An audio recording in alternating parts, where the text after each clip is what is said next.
The scene is set in the dazzling glare of studio lights where one of America's most watched talk shows is about to unfold. The atmosphere crackles with anticipation, a mix of excitement and tension hanging in the air. J.D. Vance, the newly inaugurated vice president, steps onto the set, fresh from taking his oath of office.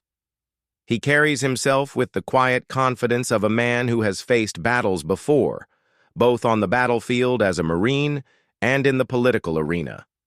His demeanor suggests he has nothing to hide and everything to prove. But Marcus Bennett, the show's host, is no ordinary interviewer. Known for his sharp tongue and liberal leanings, Bennett has spent weeks preparing for this moment. Though his producer promised a respectful discussion about the new administration, the glint in Bennett's eyes tells a different story. This isn't just an interview, it's an ambush.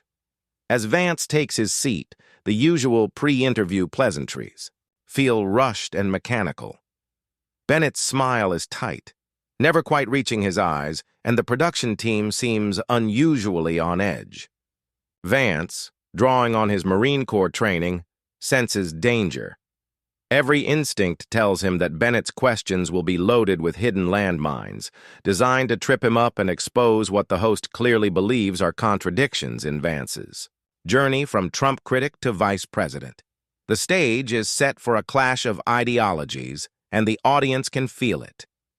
The first question comes wrapped in a veneer of politeness. "Mr. Vice President," Bennett begins, his voice oozing artificial sweetness, "let's talk about your remarkable journey from Trump critic to his second-in-command." Vance, ever composed, returns a measured smile. His eyes, sharp and observant, reflect the wisdom of a man who has lived through hard-fought battles, both literal and metaphorical. "You know, Marcus," he replies, his voice calm and steady, "that's actually a perfect place to start, because it speaks to something bigger than politics. It speaks to the American capacity for growth and understanding." The audience leans forward, intrigued by Vance's lack of defensiveness. This isn't the reaction Bennett expected, but Bennett isn't one to back down easily. He shifts in his chair, his carefully rehearsed follow-up suddenly losing its edge. "Growth and understanding?" he mocks, his tone laced with derision. "Is that what we're calling it now? Some might argue it's just political convenience." The jab is clear, but Vance doesn't flinch. Instead, he leans slightly forward, his gaze steady and unchallenging. "You see, Marcus," he says, "in America, we cherish the tradition of changing our minds when presented with new information. When I criticized the president years ago, I viewed things through a narrow lens. But then I witnessed something remarkable. I saw his policies begin to help the forgotten Americans I wrote about in my book." For a moment, Bennett's expression tightens, almost imperceptibly. He wasn't prepared for Vance to turn the question into a lesson on humility and growth.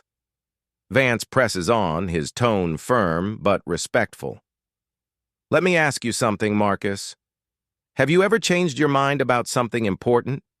Have you ever looked at the evidence and realized your first judgment might have been wrong?" The question hangs in the air, and Bennett hesitates, a fraction too long. The audience notices. "We're here to talk about your changes, Mr. Vice President, not mine," Bennett snaps, shuffling his cards as if eager to move on. But Vance has already scored a point, and the audience knows it. The tension escalates as Bennett shifts gears, bringing up Vance's recent speech at the National Prayer Breakfast, where the vice president spoke about divine guidance in government decisions. "Don't you think that's a dangerous mix of church and state?" Bennett challenges, his tone sharp and accusatory. The audience tenses. Bennett has treaded onto sacred ground, and the spark in Vance's eyes reveals he's been waiting for this moment. "What I actually said," Vance begins, leaning forward with conviction, "was that our founding fathers understood the importance of moral guidance in leadership. They weren't afraid of faith. They were afraid of tyranny." A ripple of amen echoes through the crowd, and Bennett's jaw clenches.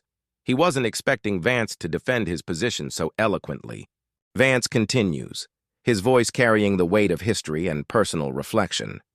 When I took my oath of office, I placed my hand on the Bible, the same way leaders have done throughout our nation's history, not because we're establishing a state religion, but because we recognize that our rights come from God, not merely from government. The audience is captivated, and Bennett glances at his producer, who watches intently from the sidelines. Vance isn't done. You know, what's interesting, Marcus? When I was a Marine, nobody questioned our chaplain's presence.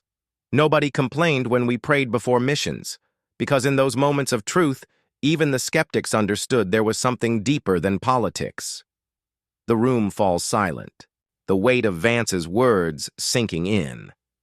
Bennett, visibly flustered, tries to regain control. Let's move on to your relationship with President Trump, he says, his tone clipped.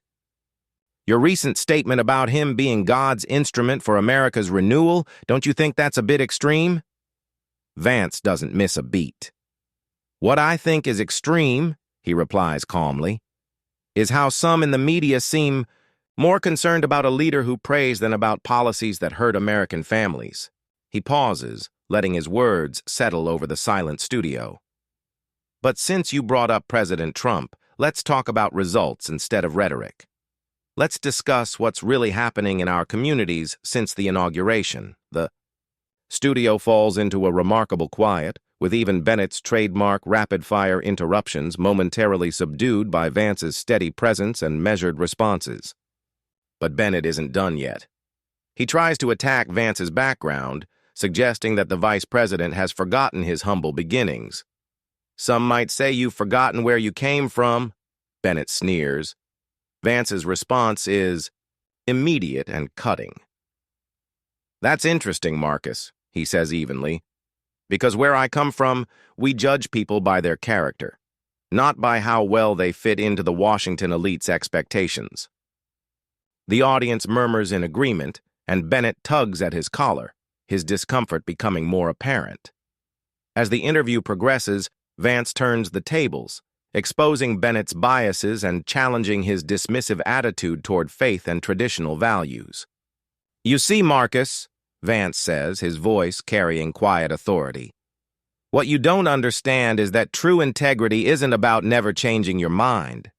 It's about having the courage to admit when you're wrong, even when people like you are waiting to pounce. The audience rises in a standing ovation, their applause thunderous and unwavering. Bennett, defeated and deflated, tries to wrap up the interview, but Vance has the final word. To every American who's been ridiculed for their faith, mocked for their values, or told they're on the wrong side of history, stand strong. Because at the end of the day, character isn't about winning the approval of critics. It's about staying true to what you believe in. With that, Vance walks off the set, leaving Bennett in stunned silence and the audience on their feet, their applause echoing through the studio.